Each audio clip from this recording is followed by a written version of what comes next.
What am I looking at?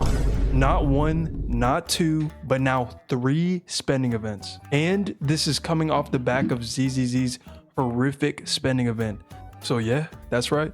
Did you think ZZZ was safe from catching a stray? The Hoyo trifecta has been making questionable decisions as usual, but today let's take a look at the most recent blunder from HSR. So yes, Honkai Star Rail has not only doubled down, but they've tripled down on this spending event concept. So let's take a step back. What is causing all of this nonsense from HSR? Well, let's cut to the chase. You're looking at the problem. Yes, the character with the worst beta cycle ever. The most recent HSR livestream has really opened a lot of eyes to how greedy this company is willing to get. If you want the quick rundown on Cyrene, she is a purposefully horribly designed character. I think a lot of people don't really fully understand that yet, and they think that the devs just accidentally made a brick and didn't realize it, but they knew exactly what they were doing. This is a unit that needs her ultimate to get maximum value, but it takes the longest to charge in the entire game. If you are one of the people saving for quite a long time for her, I hope you have enough to get her E2, because that is the only way she's gonna be viable after 24 hours. Obviously, I'm just exaggerating, by the way, but Honkai Star Rail is going to get to the point where Eidolons are simply required to clear the endgame content for everyone, if that isn't the case right now. Long gone are the days where you could just get away with using a completely E0 lineup without having the most insane relic luck known to man. Some characters get so much stronger with their copies that they would rather have those over their light cones. Cyrene would rather have anything but her E0. Hoyo was even nice enough to tell you that themselves. While Cyrene is on the field, damage dealt by all allies increases.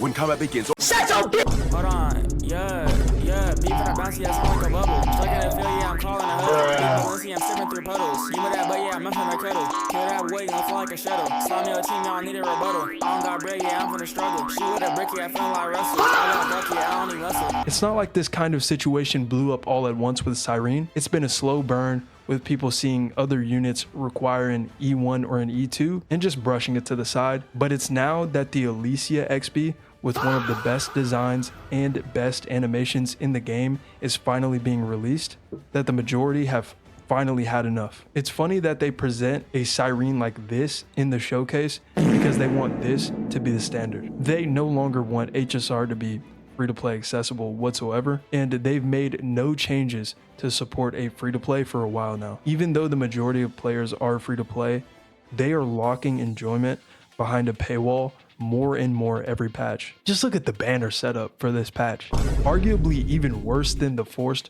normalization of E2, we now have the infamous triple reruns. I think all of these awful things happening at once actually helps HSR in the long run, because this isn't really getting as much attention as it should anymore. Think about how much backlash there was for the first triple rerun, but Robin was on it, who was one of the most sought after characters in the game, especially her E1, which was the most valuable E1 at the time because of the all-type res pen, which is usually a buff locked behind later Eidolons. So there was still room for defense there, and Star Rail could get away with this greedy garbage. And they've pretty much successfully gotten away with making this something most people won't bat an eye at. And this triple rerun actually has a lot of similarities to the last one. We are getting Castris, Tribby, and Hyacine, and they are pretty much selling the core of the strongest team in the game here. At the time of the first triple rerun, Heart was absolutely amazing, and in our most recent example, the Casters team is arguably the most powerful team for endgame content. The similarities even come down to Tribby being the trademark support unit in the 3.x patches, and having that really powerful E1 similar to Robin. But I do have some good news for you. If you can't get any of these reruns, you might as well only pull on these 3 characters if you're gonna vertically invest into them. The reason being is the pattern that we've recognized. This team will soon be the new Bart, because what a fitting name for a team that has no business being used anymore. They aren't the shield path of the 3.x cycle, so they don't get the boss mechanics catered toward them. HP inflation hits them a lot harder, and we have new sustains doing shit like this. So what do you think is going to happen to Castris and her crew? If you ask me, this is a good day, because I can finally see the light at the end of the tunnel.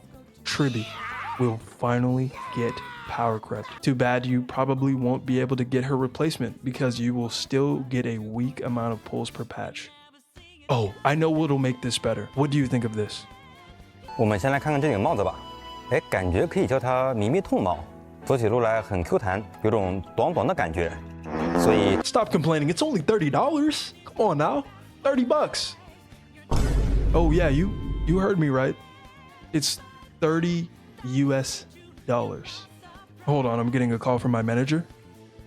You said Duet Night Abyss just came out with a $1 universal outfit? And it's not just some dumb hat? Well, that's right. Doesn't this look pretty embarrassing for Hoyo right now? How about the fact that their sister game took it a step further and made a gacha system for costumes? Well, actually, DG, doesn't Duet Night Abyss have a gacha system for skin? Every single character in the game is free.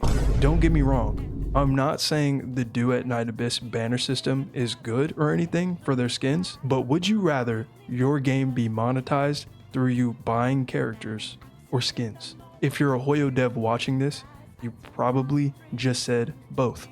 But come on now, you could have given away this hat for free. And it doesn't end there. What do you think could possibly make this situation even worse than it already is? What could Hoyo possibly want out of you after you've already pulled an E2 Cyrene and her light cone so she doesn't expire in 60 business days? How about you buy a $300 skin with $1 effort put into the design?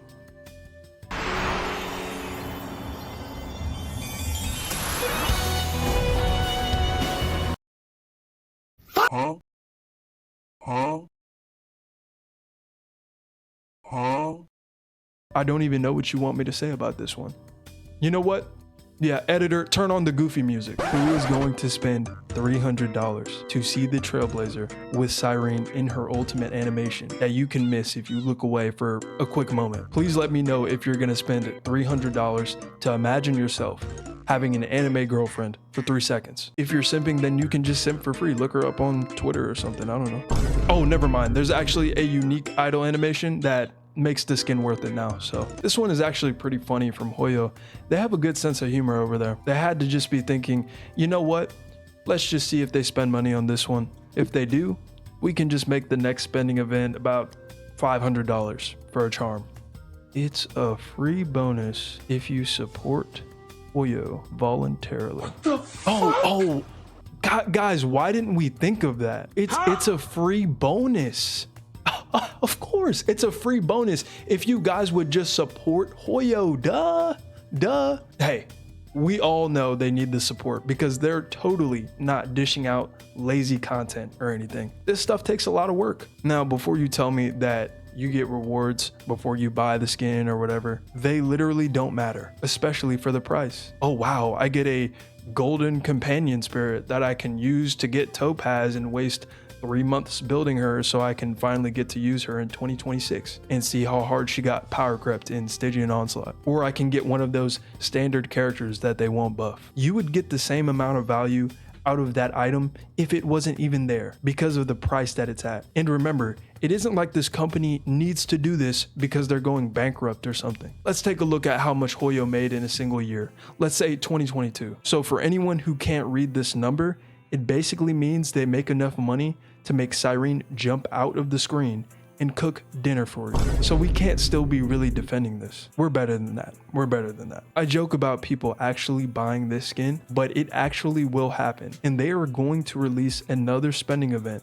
for the next hype character. And once E2 becomes normalized, they'll probably just go ahead and start making E4 as the requirement to fix these character kits. Honkai Star Rail is really selective with what they tell you during these live streams. They know exactly what they're doing when they leave out key details from the streams and then they post it on social media later, like the actual price of Cyrene skin. So I will give them that. They're very good at generating hype while hiding these greedy layers of monetization. And you may think I hate HSR or something like that because I'm constantly dogging on them, but I actually think they have the best character designs in gacha, and I'm not sure if that will ever change. The auto battling makes HSR really convenient to play, and the animations are nice to look at, and that's about it right now. The game looks really good on the outside, and it's nice to just chill and look at to see all the cool characters and make big damage numbers pop up. But when you actually dig deeper and it comes down to acquiring and building these cool characters, I remember why I take long breaks from the game. In fact, Do It Night Abyss has been a pretty good change of pace with the free characters. Although, I'll be honest, I haven't been liking the game too much, but that's okay because I never expected it to be the best game ever or anything. But I was more excited about what it meant for the gacha industry because people would realize that nobody is forcing these companies to make their games as predatory as possible. Hero Games is a company most people have never heard of, so they'd be crazy to hit the scene with some Oyo monetization strategies. Speaking of heroes, the My Hero anime is too good right now. And don't even get me started on the optimization. If you're playing on your phone, you'll be able to use it as a stove after like 30 minutes of playing DNA. So it probably won't hit mainstream like I wanted it to. And I really think a lot of that is because of the mobile audience being such a huge player base that you're missing out on whenever games like this aren't optimized correctly. So the classic Hoyo polish makes it appealing to a larger audience because you can run those games on mobile. Maybe not so much as EZZ, but Genshin and HSR look great on mobile. So let me know if you're gonna E6 Cyrene, I guess. Your word of the day is combat. I'm pretty sure I've already done that before, but it's fine, it's fine. I'm hoping that another turn-based gacha gets released in the future and we're not stuck in limbo with HSR forever. Thank you so much for watching this far if you have. Look you today, peace.